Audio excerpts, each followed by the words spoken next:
السلام عليكم ورحمة الله وبركاته وهبنمو أي حدثي بحيثو سنين أي سوق لسه سديد بشهر ديسمبر سنة كاللبا كون يافر يلباتان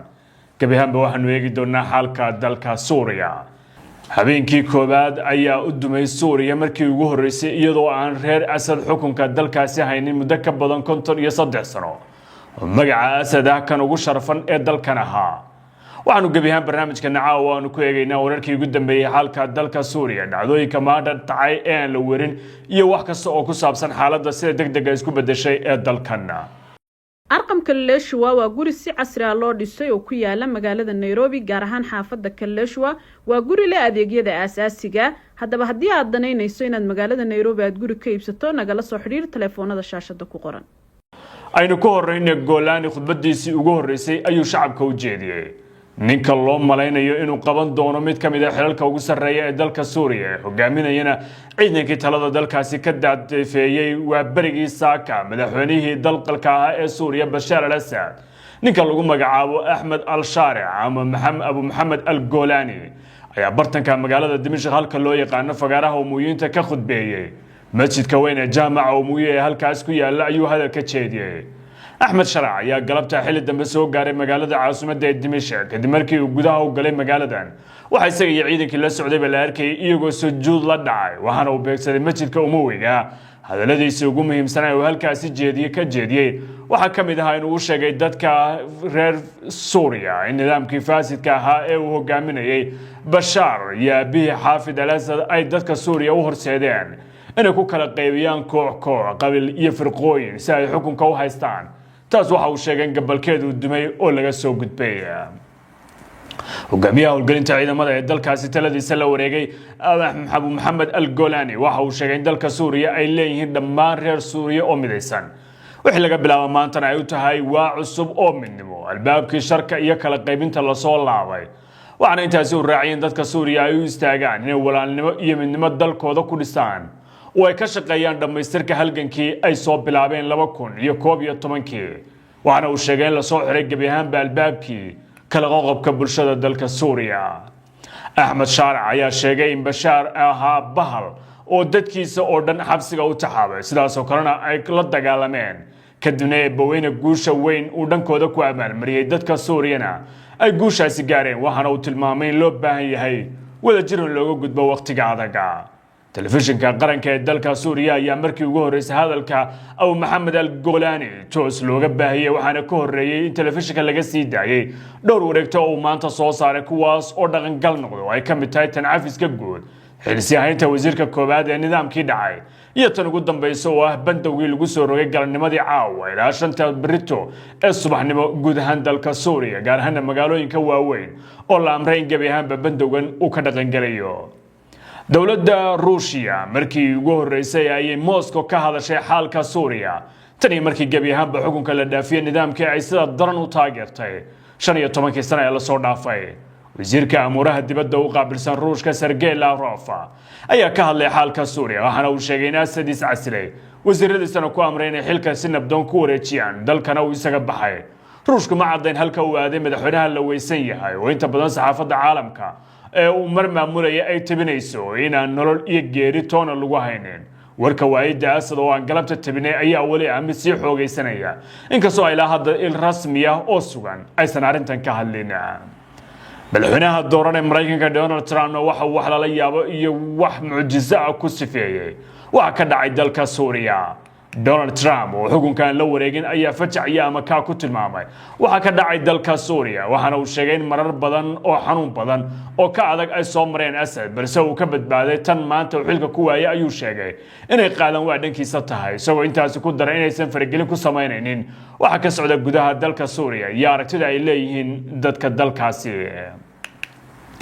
Israel waxay beegsi ku haysaa gudaha dalka Suuriya iyadoo beegsatay bakhaare kala duwan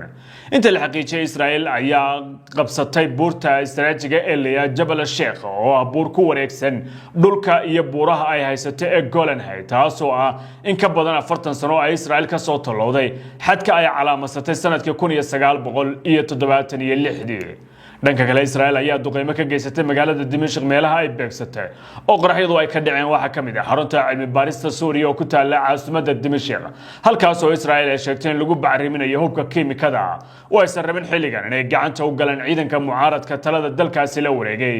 ee xoogga Sunniga. Ra'iisul Wasaaraha Israa'iil Benjamin Netanyahu oo ka hadlayay magaalada Tel Aviv markii uu ka soo noqday xadka Suuriya waxa uu sheegay in dadka Carabta ee xadka degan ay la midoobi doonaan Israa'iil taas oo ah hadal qadaf ku ah dalka Suuriya iyo shacabka Carabta ah ee deegaanadaasi degan. sida laga arkay doonista ciidanka Israa'iil ayaa ah inay xadka dalka Suuriya ku dulaan halkan ay ka sameystaan ka caagan ciidamada si ay ciidanka Suuriya uga fogeeyaan dhulkan in ay ku soo gudbaan oo ay xuduudooda yimaadaan. tan waxa lagu fasiray in dhinaca Israa'iil ay ka leedahay ajanda siyaasadeed oo ah in gabi ahaanba ay goobahan haysato iyadoo cabsi ka qabta Sunniga awoodiisa sii kordhaysa ee talada dalkaasi la wareegay. dhanka gudaha ee dalka Suuriya hadii aynu mar kale ku laabanana ciidanka mucaaradka ee talada qabsaday ayaa la wareegay dhowr goobood oo cusub oo ku dhow magaalada muhiimka ee Laadiqiya halkaas oo ku dhow saldhigga weyn ee ciidanka Ruushka ee Ximiima. waxaana warkan xaqiijiyay ciidanka Ruushka deegaanka la Jabla oo magaalo ay degan yihiin dadka Calawiyiinta ayaa kamid ah meelaha galay gacanta ciidanka dalkaasi hadda la wareegay sida uu xaqiijiyay Ruushka. waana meesha laga maamulo marinkan muhiimka iyo magaalada Xamiimi halkaas oo saakadii hore la tabiyay in madaxweynihii dalka ahaa ee dalkan uu cararay. dhanka gobolka waqooyiga dhaca ee la yiraahdo Minjab waxa gacan ku hayntiisa la wareegay maamulka cusub taas oo ka dhigan ciidanka Kurdida loo eriyay dhanka bari ee webiga Furaat sidaasna looga sifeeyay xadka Turkiga taas oo ah doonista Erdogan ee dagaalkan uu kala ahaa. waa mid kamid ah hadafyadii Ankara ay dagaalkan dhiigga ugu shubtay dadka Israa'iil si ay Suuriya si ay gabi ahaanba meesha uga saaraan nidaamkii faasidka ahaa. dalalka Carabtuna waa ay ku kala qaybsameen waxa ka dhacay Dimashq qaybo kala duwan ayaana hadlay. waragtadii ugu horeysay ee ka soo baxday dalka Qatar ayaa lagu taageeray isbedelka ka dhacay dalka Suuriya waxaana Dooxa ay sheegtay in ixtiraamayso doonista dadka Suuriya maalinta cusub ee u bilaabatayna ay kala shaqeyn doonaan. Abu Dhabi ama Imaaraadka Carabta la taliyaha Mohammed bin Zayed ninka lagu magacaabo Anwar al-Qarshash ayaa ku tilmaamay waxa Suuriya ka dhacay waxaan la qaadan karin oo si weyn ay uga naxday ugana niyad jabtay dhinaca Imaaraadka waxaana uu Israa'iil sheegay in noqon doonto meel halaag uu ka soo socdo. warka Imaaraadka ayaa la yaab ku adduunka oo xilli loo muujinayo ciidanka mucaaradka ee guuleystay niyad sami iyo sidoo kale hambaliyo degdeg oo la xiriirta inay meesha ka saareen nidaamkii dalkaasi 53 sano ee la soo dhaafay si kasta bulshada dadkaas u kala qaybiyay u xasuuqay laguna sifeynaya bahalnimada casriga ee xilligan dunida ka jirta. dowladda federaaliga ee Soomaaliya ayaa si taxadar leh u soo dhaweysay waxaana magaalooyinka Hargeysa iyo Muqdisho looga dabaaldegay guusha ciidanka Suuriya ay gaareen waxaana dadka Suuriyaanka ahi farxadooda la wadaageen dadka Soomaaliyeed ee ay ku soo barakaceen markii uu Asad suuqa bini'aadantinimada ka baxsan ka geysanayay magaalooyinka Xalab, Xumus, Hima iyo waliba Aleebo halkaas oo ku dilay in ka badan 600,000 oo shacabkii Suuriya.